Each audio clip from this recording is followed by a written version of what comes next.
ஒரு மிகச்சிறந்த பாடகர், அவர் இன்றைக்கு கைது செய்யப்படுகிறார். எல்லாரும் அவரை குறித்து பேசுறது உண்டு. ஃபேஸ்புக் போனா பார்க்க முடியுது, யூடியூப் போனா பார்க்க முடியுது. கிறிஸ்தவர்கள் இந்த பக்கம் உட்காந்து பேசுறாங்க, கிறிஸ்தவத்தை பற்றி அறியாதவர்கள் புறஜாதி ஜனங்கள் அந்த பக்கம் உட்காந்து பேசுறாங்க.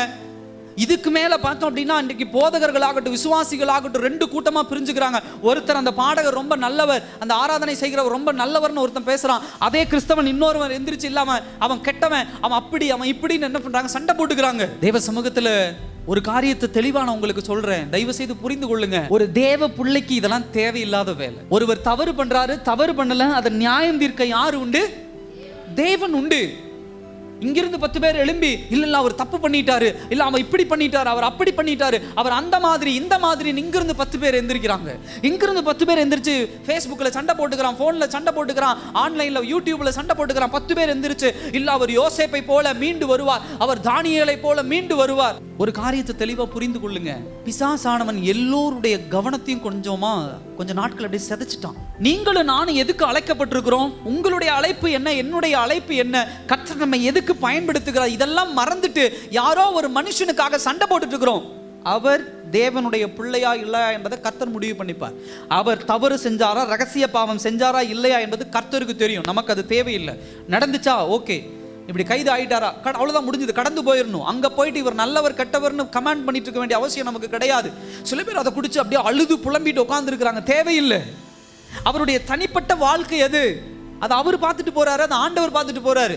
நம்ம எதுக்கு ஆண்டவர் அழைச்சிருக்கிறார்? ஊழியம் செய்ய, ஆத்துமாக்களை சம்பாதிக்க. அந்த வேலையை நம்ம பார்ப்போமே.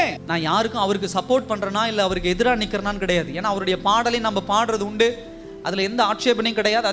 அதே சமயத்தில் அவர் பேசுகிற சில உபதேசங்கள் தவறான உபதேசங்கள் என்று சுட்டி காட்டுவதும் உண்டு. இன்னும் சொல்ல போனா அவர் எனக்கு காலேஜில் சீனியர், அவருடைய தம்பி என் கூட படித்தவர். இந்த மாதிரியான பழக்கங்கள்லாம் எனக்கு உண்டு. ஆனா நான் என்ன சொல்ல வரேன் அப்படின்னு சொன்னா, இன்னைக்கு நிறைய நம்மளுடைய சபையில எத்தனை பேர் அப்படி இருக்கிறீங்கன்னு தெரியல. உலகம் முழுவதும் இதுக்கு பின்னாடியே ஓடிட்டு இருக்காங்க. பிசாசு அப்படியே டைவர்ட் பண்ணி விட்டான். இன்னைக்கு அதே சமயத்துல இன்னொரு புறம் பார்க்கிறோம், ஆந்திர தேசத்துல ஒருத்தர் என்ன பண்ணார், அடித்து அவர் என்ன பண்றாரு, அவர் கொலை செய்யப்படுகிறார். தேவனுக்கென்று ரத்த சாட்சியாக அவர் மரிக்கிறார். அவரை பத்தி பேசுறது மிகப்பெரிய பாக்கியம் நான் யோசிக்கிறேன். ஏன்னா அவர் தேவனுக்காக சிந்தி இருக்கிறார். அவரை பத்தி பேசும்போது அவரை போல நம்மளும் இன்னும் ஊழியம் பண்ணணும், இன்னும் தேவனுக்காக நம்மளும் ரத்த சாட்சியா மறைக்கணுங்கிற ஒரு மிக சிறந்த எக்ஸாம்பிள் நமக்கு அது ஒரு தூண்டுதல். அது எத்தனையோ பேர் இருக்காங்க. அதே போல ஒரிசால பார்க்கணும், ஐயா கிரஹாம் ஸ்டைன்ஸ், அவர் இறந்து போனார். இந்த மாதிரி பல பேரை நம்ம பார்க்கறது உண்டு. எத்தனை பேர் ரத்த சாட்சியா பரிசுத்தவான்கள் மிஷனரிமார்கள் இருக்காங்க. அவங்களெல்லாம் எடுத்து படிங்க, அவர்களை பத்தி பேசுங்க. உங்களுடைய ஆவிக்குரிய வாழ்க்கைக்கு பிரயோஜனமா இருக்கும். இதெல்லாம் தேவையில்லை, அது அவங்க பார்த்துப்பாங்க. கர்த்தர் அதுக்குண்டான நியாய தீர்ப்பு கொடுத்துருவார். அவர் தப்பு செஞ்சா அதுக்குண்டான தண்டனை, இல்ல அவர் உண்மையா இருக்கிறார் அப்படின்னா அதற்குண்டான ஒரு மீட்பு அவர் கொடுத்துருவார் ஆண்டவர். ஆனா டைவர்ட் பண்றது இது பிசாசுனுடைய வேலை.